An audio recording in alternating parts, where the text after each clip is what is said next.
Hello beautiful people and welcome back to Elfie's World. Thank you for tuning in on this beautiful day in Da Nang. This is going to be a bit of a different video because I started making YouTube videos in Malaysia. But Malaysia was the third country that I traveled during this trip. So I still have bits and pieces of footage from Bali and from Thailand. So instead of just snipping them up and making them into shorts, I'd rather make them into long form content that counts towards my watch time. Of course, most people probably won't watch a video to the end because everyone's attention span, especially TikTok generation, is absolutely fried. The dopamine receptors are absolutely fucking destroyed by too many screens. I know what you're thinking. Okay, boomer, Back in my day, just to get to school, I had to ride a kangaroo ride an emu, then fight a croc at the school gate, just to get to maths class on time. So today I'm going to try and mash up my past experiences in Bali, Indonesia. It's going to be more of instead of sharing my thoughts walking around, it's going to be more of a commentary. So a bit of footage, I'm going to talk about it, it's going to come back to me. Anyway, thank you for watching, hope you enjoy. They're ready for a story. Come over here, you sexy beast. Hello. They're ready. Cool.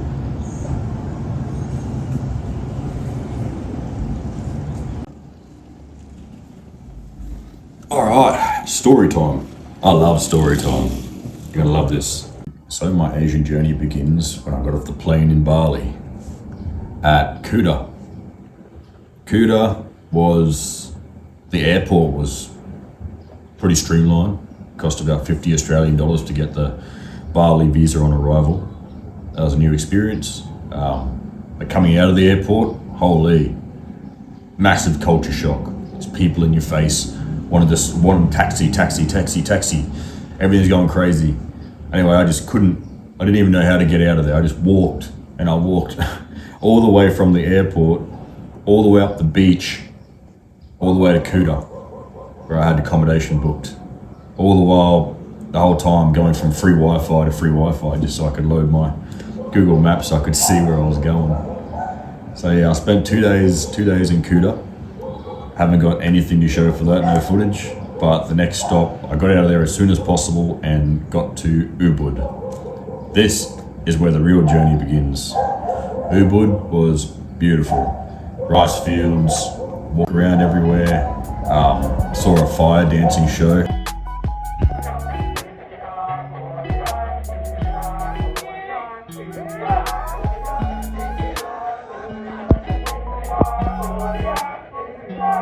Went to the monkey forest, bloody hate monkeys, don't trust them, not even a bit. If you are gonna go there, don't carry anything shiny and have your bag closed up. And don't be stupid and stick cameras in monkeys' faces like I see some people doing. They just ask them to lose their phones. And it's best not to take food with you. Don't feed the monkeys and don't have a bag full of bananas or some shit. Common sense that's not so common. I spent a lot of my days just walking around through rice paddies, and it's absolutely beautiful how green and lush it all is out there. Anyway, I caught a grab one of the days and I went up to Galalang rice terrace, and it was absolutely beautiful. Walking around there, it was very cool. So people, and when I got there, there's there's all these different setups. So if you're like an Instagram influencer or doing any of that stupid shit, it's just, you can take photos there to pretend like you're living life and show off to all your friends and everything. You can pay to take photos in all these little setups, like they got the hearts and the thing for couples to sit in, and if you want to show off to all your friends to make it look like you're living a good life, it's definitely the place to go and do it. And here's a tip for young players going out to that rice terrace. I got a grab scooter out there and they dropped me at a place called the Keking something rather. And it's the place that has like an office overlooking the rice paddy, and you have to pay an entry fee to go through there. But then they have all the Instagram things set up so you can take photos. So that's what you're kind of paying for with that. But I thought it was the only way into the rice terrace. Now, if you know, you know, but if you get dropped off there, you can walk just outside of that office. Don't go through it, don't buy a ticket, just walk down the street, and then you can just walk down some stairs straight into the rice terrace for free without any of the Instagram props if you don't want them. So I wish I knew that, but I went around the whole thing, walked around for hours, and then I came out on the stairs on the street, and it was fully open. There was no gate, there was no nothing. I was like, anyway, remember that.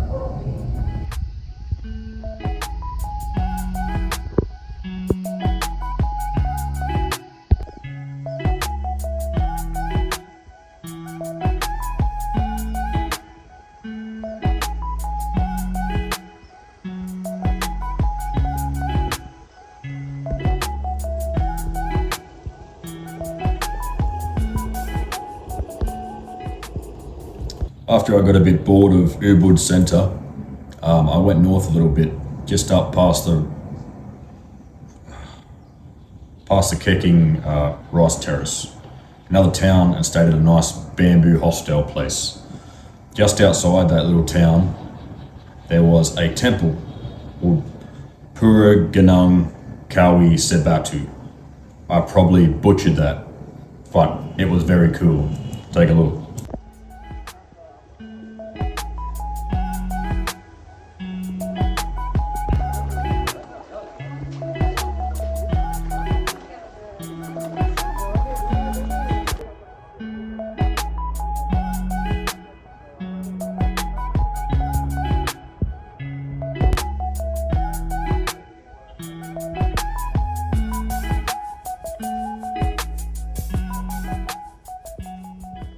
Spent the rest of my time walking around this area. I found this beautiful place out in the rice fields to have a good lunch.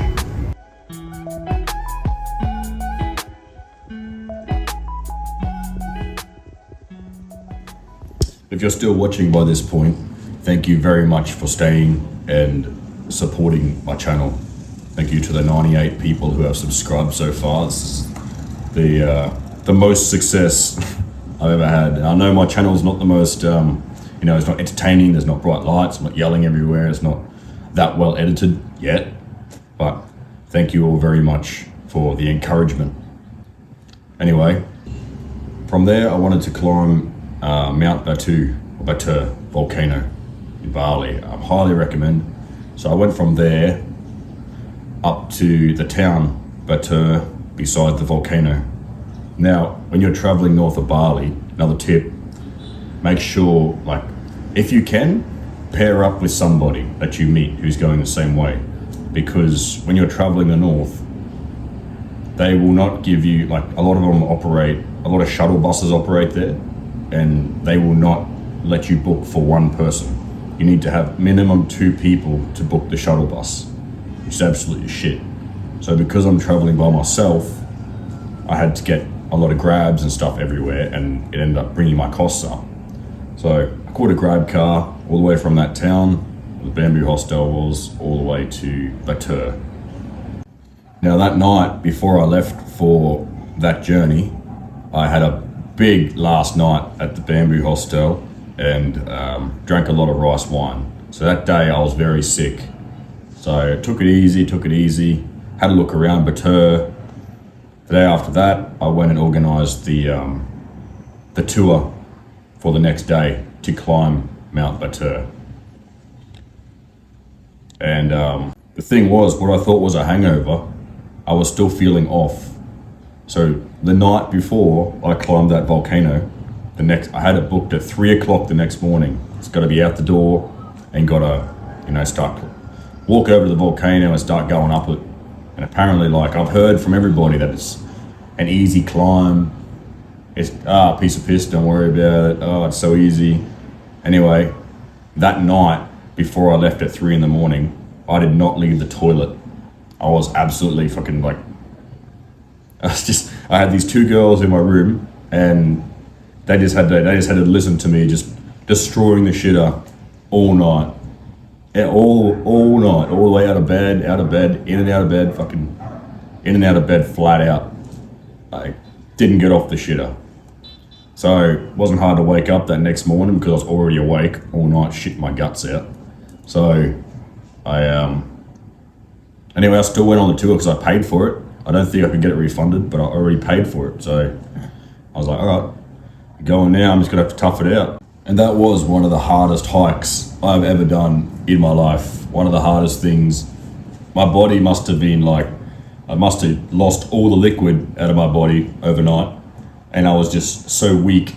And I didn't know, like I was thinking to myself, like, surely I'm not this like unfit. Surely. Like I was like struggling, like, 10 meters at a time, then stopping on a rock and like resting, holding my chest. And it's like, old people, say 60 to 70-year-old old people just like powering past me with their little sticks, their hiking sticks, and groups of people. It was, made me question my life choices for a bit, but I think it was because I was so weak and dehydrated, but made it to the top. And the top was totally worth it. We got there just in time for sunrise, surprisingly, because we took a long time to get up that mountain, mostly because of me.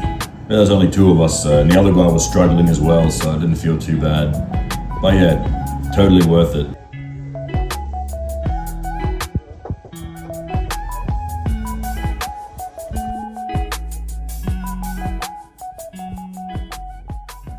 At the top, you're up amongst the clouds, get to see a beautiful view, but there was one thing that was missing. There was no toilet at the top of the mountain. And I was hoping there might be a toilet up there, but there's not a toilet up there, by the way. So remember that if you go there.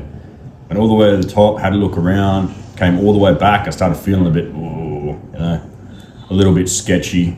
I was like, oh, I might make it. Come on, please, I gotta make it. I made it all the way up there to the top, all the way down to the bottom, back to the hostel. I walked into the hostel. I got to the door of my dorm room. I reached for the doorknob, I turned it, and I shit my pants. Just like that. Luckily, nobody was home at that time. Both the girls were out. So I was able to, waddle in so I don't drop any nuggets or anything all over the floor. So I was lucky, straight into the shower. But yeah, it's a bad time to get Bali belly, I think. But that lasted for about a week. I suffered from Bali belly. And then, after that, went north to Ahmed on the north coast, the eastern side. But I'm going to save that for another video. Thank you all very much for whoever stayed here this long. I appreciate you. Please tell your friends about my channel if you'd like a good story about, shitting your pants. Or if you enjoy my content, please like, comment, subscribe. Come with me on my journeys. And if you're here, let me know. I'll have a beer. Cheers, take care. And never stop traveling.